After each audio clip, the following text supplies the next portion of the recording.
Hong Kong. C'est une journée très incertaine qui vient de commencer en Guinée-Bissau au lendemain du coup d'État. Un groupe de militaires a destitué le président Umaro Sissoco Embalo alors qu'on attendait les résultats précisément de la présidentielle de dimanche dernier. Lors d'une conversation avec Marc Perelman de France 24, Umaro Sissoco Embalo a confirmé se trouver dans les bureaux du chef d'état-major de l'armée. Les militaires, eux, disent avoir pris le contrôle total du pays. Les dernières précisions avec Sarah Sacco, notre correspondante dans la région.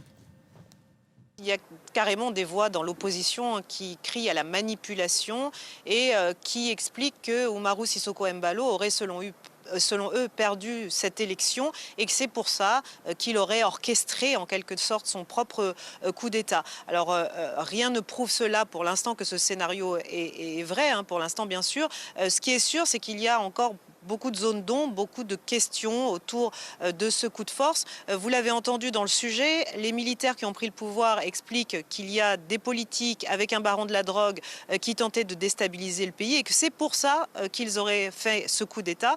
Et ils ont arrêté ce qui surprend pas mal de monde, à la fois le président Embalo et les principaux opposants.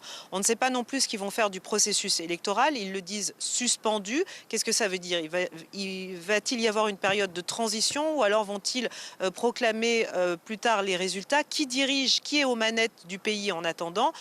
Qui est derrière ce commando? Est-ce que c'est donc le général Nyaka qui a parlé, qu'on a entendu, ou quelqu'un d'autre? Enfin, il y a tout un tas de questions. Voilà, encore beaucoup de questions en Guinée-Bissau.